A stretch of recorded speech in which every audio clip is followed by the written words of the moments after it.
maybe recharging, inspiring, and fatty. Like I felt like I had a lot of really great Southern food along the way.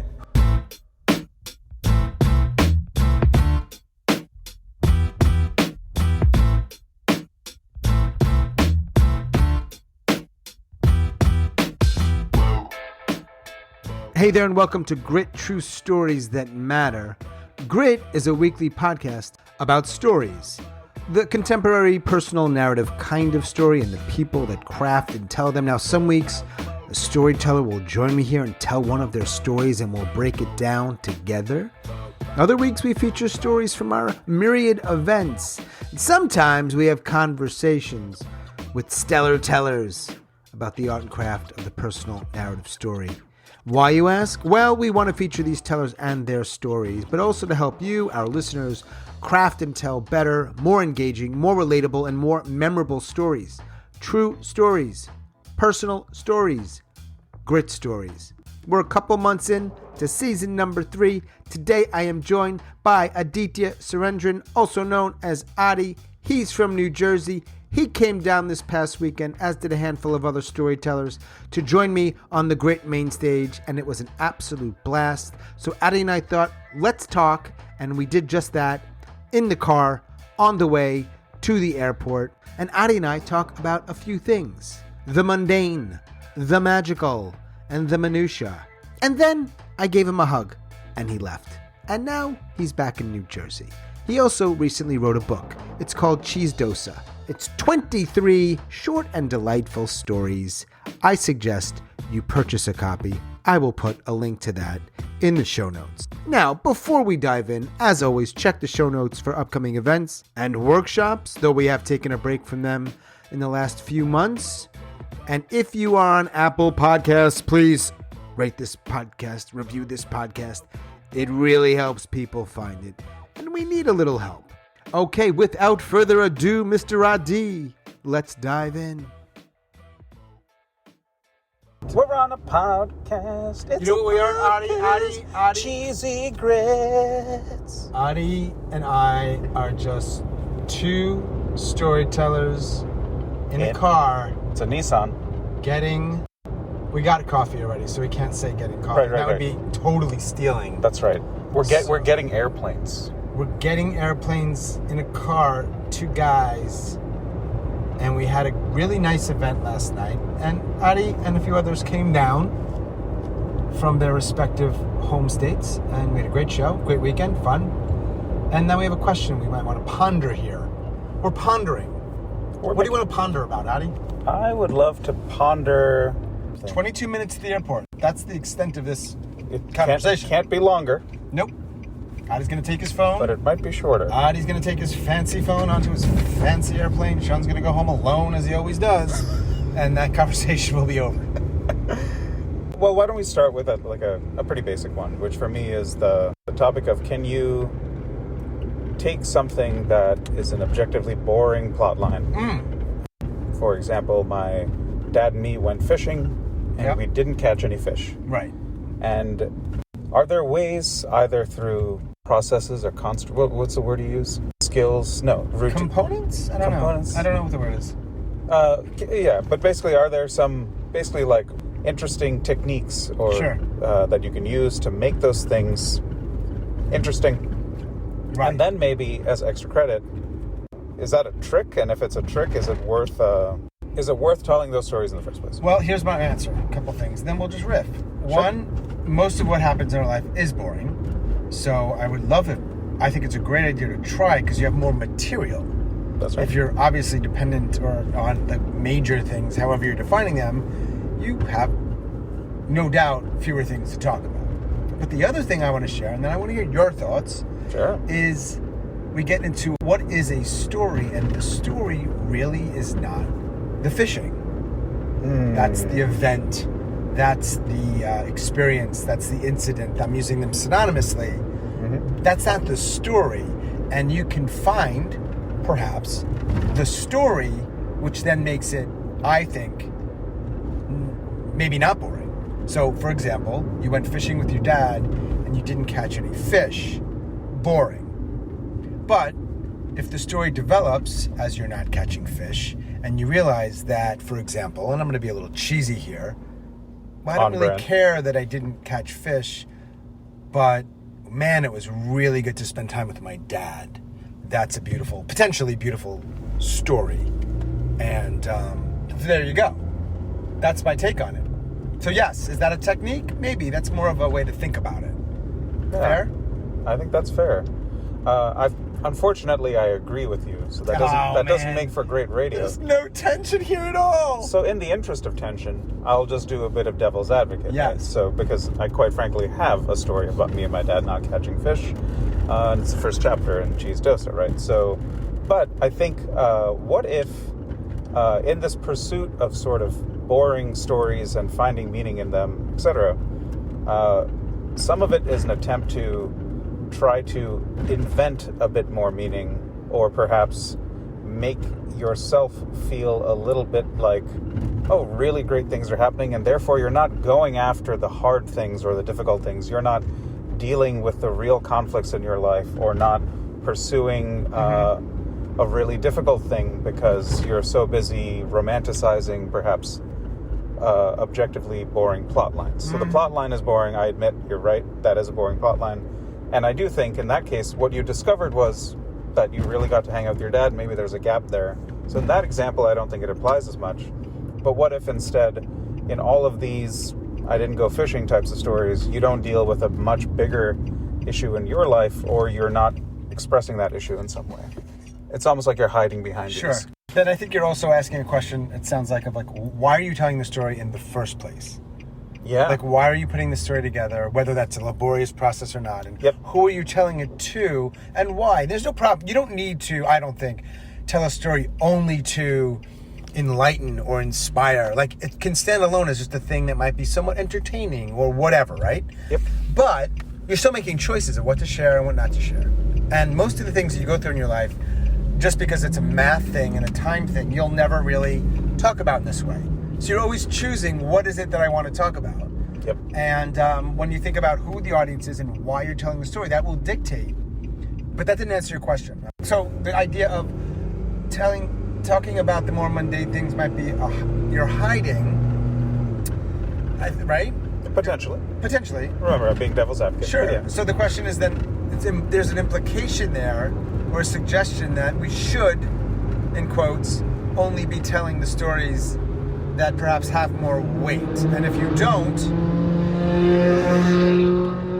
I wish we could have caught that on the podcast. This is great production value. I hope we can be heard, by the way. Oh, yeah, I'm sure. That they don't matter as much, because the stuff that you're not hiding from should be the thing you're talking about. And I would say, not necessarily. I don't know if that answers the question. Like, no. Maybe you're in a certain mood and you just want to be a little lighter. And yes, you have these big things going on, and you're contemplating a divorce, you have a health scare, you just got fired, or you just won the lottery, or something not quite as extreme, but instead you want to talk about going fishing? Sure. Yeah. Sure. Where do we go with that from there? No, I think that's a nice little segment there. I have a question about, so you have a lot of techniques or tools in your toolkit, simply having taught this, having sat under the tree of other storytellers and learned from them as well. Right. This is an actual question, something, and not just for a podcast necessarily, but a question I've genuinely struggled with is this feeling of wanting to feel like when I'm crafting the story or when I'm telling the story, I want to feel, and I want the audience to feel, to some degree, like there's some magic happening. And I know that that's a weird and vague statement. Magic. Yeah. So as opposed to I go up and I start my first sentence by what the stakes are, and then I proceed to talk about how the stakes are going to be applying to this, and then I do this, and then here's the conflict, and then here's the moral that you were probably already expecting. Right. And we all became friends or sworn enemies, and you end the story. There's a certain mechanicalness that can happen there. And I think that mechanicalness won't happen with a new storyteller who's just trying stuff out. Yeah. And when a new storyteller is just trying stuff out, and let's say it works, there's almost that feeling of, oh, some magic just happened. And I find it a little addictive, and I know that every type of magic, right? A magician, for example, is certainly trying to create that feeling in the audience, but there's nothing magical, at least as far as I know, about what the magician's actually doing to himself. He knows precisely that the rabbit was actually hiding underneath this trap compartment in the hat the entire time. So is there, I guess the question to kind of at least help focus this little rant is there room for something like magic, or is that sort of a fake thing that is great for your audience to feel like they don't know how you did it or what was really going on here, that we should just be mostly pursuing these mechanical tools to try to tell our story? I will say first, I don't know. I love the question. I think I get the question. And the first thing that popped into my head was, even when you feel like it's magical and maybe even somewhat formless, there's a form. And if you spend enough time, you can see patterns in those forms. But that doesn't mean, that means you start with stakes and then you show conflict and then you resolve the conflict and then you have some resolution. That's one very straightforward way to do it. But like any great art, and maybe with the exception of like certain fine art, which I know nothing about, there's a form. So I think when you get caught up in the formulas, you're either not understanding, this is not you per se, what that means, or you're having a rather myopic view of what that means. I think there's a lot of beauty and artistry and maybe even magic that can happen within the form. And for most human beings, when it's formless, the structure or the space isn't there for the magic to come out. If that makes sense. It does. But that's very broad and sort of vague. And it's one of those things where it's like, I kind of know it when I see it or hear it, but I can't do much more to explain it. Let me ask you in a different way. I feel like, from not a creator standpoint, but from a consumer of media standpoint, I feel like the more and more I go down a rabbit hole of learning more and more techniques, processes, etc., the less, when I watch a movie, I've basically become hypercritical, and it has become harder and harder to enjoy. Right. I mean, basically every Marvel movie now is awful. Because you know exactly what's going to happen. They're knowing exactly what's going to happen. These characters aren't well-rounded. They're not interesting. They don't actually have anything they're driving towards in any meaningful way. They're certainly more perfect than, a beautiful snowfall and whatnot. And so maybe it's just also a factor of me being older in general, but I know as a kid, if I were to watch any of those, there would have been something akin to feeling like I was watching a magic show when watching those things. Yeah. And now that's gone because of knowledge. So when you spend time with something and you're learning it however that's happening, the lens that you're looking at that thing changes, and it's hard to undo that. I don't know. That's really good. Yeah, the bar has gone up, which maybe that is what it is. That's the burden of knowing stuff, and that's okay too. But it means that there are less gleeful and magical moments in the movie theater. Obviously, we're in a pandemic, so I guess on my couch there are less. One of the things I think it's important to do when you're in a group of people, however large, like when you're talking about this stuff and maybe putting stories together, is to have moments where you say, no, let's just do the opposite. Let's try let's not do that. Yeah. Your impulse there was to do something that most people would say, no, that's not going to work. No, try it. Yeah. Go for it. Addie, yesterday, you sang a song. Right. Part of a song. Most people would be like, that doesn't really belong in storytelling. But you're like, no, it just feels right. However you came to that decision, and then you did it, I would have not said to do it, right? Right. Not my thing. Right. It's good. I mean, particularly with respect, in addition to how it's sort of connected to the larger picture of the show, that's an example of, no, I'm going to push back a little bit. Mm-hmm. It feels right. I'm going to play with this form a little bit.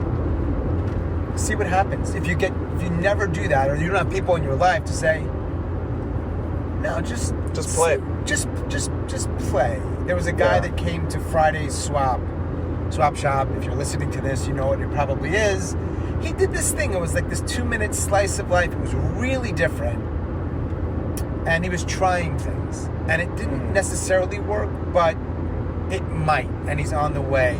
And I don't think it would have benefited him for me or others to say the standard feedback that he was or wasn't doing in order for it to be a story that passes some somewhat arbitrary litmus test. Though I would argue that test is often, does make people better at this. Yep. No, but you're going in this direction and go. Like, I can't tell you more without telling you the story, which I don't recall. Instead of shutting that down, let's actually try to do it more and then see what happens. Because I'm all over the place, right?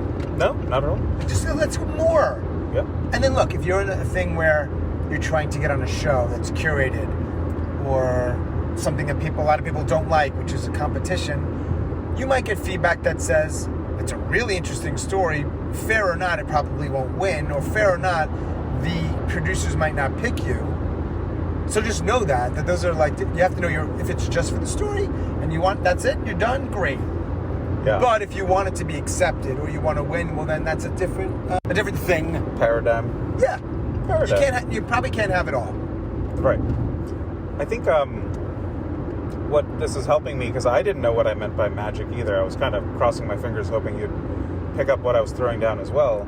Is it's almost like there can be elements of storytelling that once you have your idea, there's an element of like, oh, I'm putting on my button shirt and I'm going to work. I'm using these skills I've learned, and within the next 3 or 4 hours, I will have something that is closer to the end of the story, etc. Right. But then there's also the element of, okay, I'm now no longer a collared shirt wearing worker as I'm writing the story, but I'm literally a kid in a sandbox who's just taking this bucket and using it as a hat instead of a bucket and doing things that you're not supposed to be doing, and kind of having that element of play in there as well. And maybe that's what I meant by magic to some degree. Yeah. Here's another sort of angle on this is if you can pull off doing things you're not supposed to be doing, whether we decide ultimately you actually are following a form or not, right, you're at a high level. It's probably not an accident. There might be a few exceptions out there. You see a great comic do things that you're, quote, not supposed to do, and they do it. That's probably a sign that they're really good at this, I think. And that all the things you would then tell them because they're supposed to do it differently and right, they probably already have somewhat of an understanding. Yeah. Maybe. Can you back into it, get a little lucky, and blow people away? Sure. Yeah. Sure. You can. I don't think most people can, but it's doable.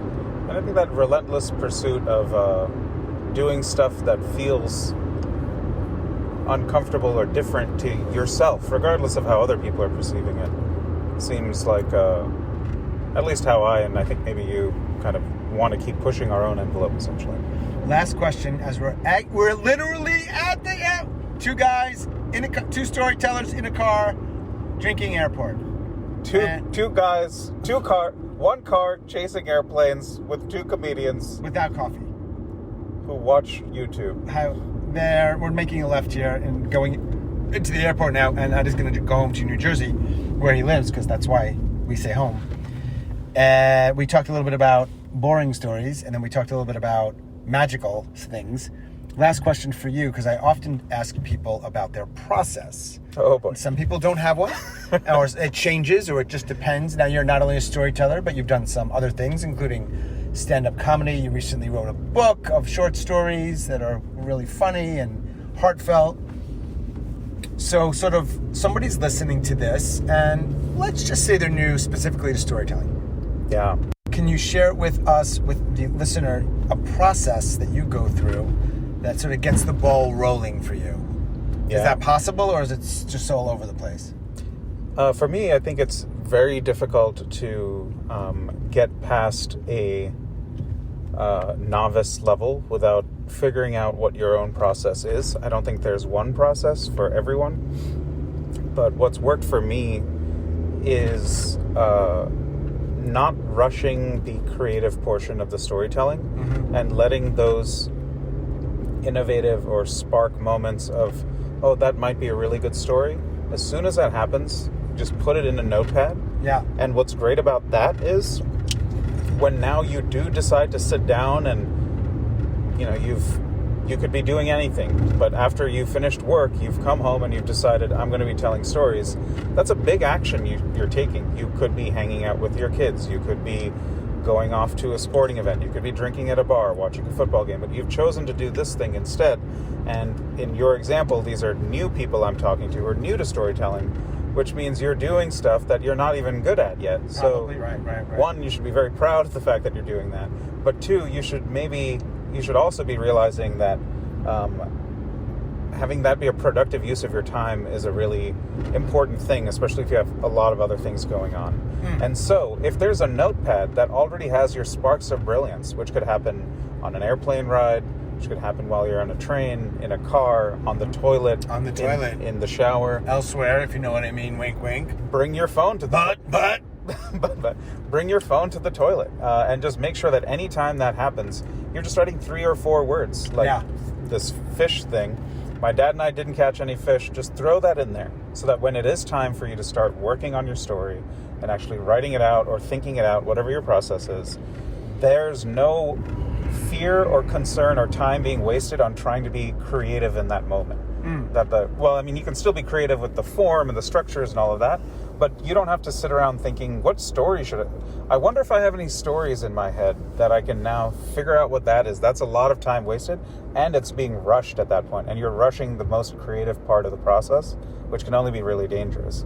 If instead you were rushing things like word choice or, maybe I need to change the words around these stakes a little bit later, then go ahead and rush away. But at least the beating heart of, my idea in the first place, at least that's not being rushed. And that for me has worked, and when, there's been a number of priorities to be juggling at the same time. And it's a great feeling personally to know that, this book had 23 chapters. The next one, for reasons involving my geeky Michael Jordan fandom when I was a kid, will probably have 23 chapters as well in the next one.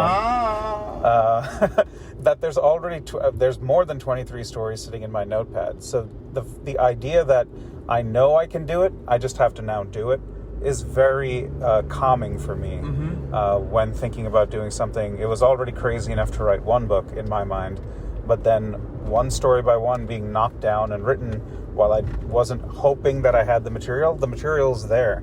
I just have to actually write it now, is a great way in my mind of having a process and organizing that in my head, where I know that I can do it. It's just a matter of when, not if, I'll come up with a great idea or something like that. Last question as we pull up to the departure gate. Completely loaded question. 3 words and only 3 words to describe your weekend, this experience, the show last night, or whatever else around the grit. I'm maybe recharging, inspiring, and fatty. I felt like I had a lot of really great Southern food along the way as well. That's fucking awesome. Where are you? What gate are you at? I think probably this United one should work, right? This is all one building. I think you can get anywhere. Cool. Done. All right. Boom. Comedians, we got to go chase those planes now.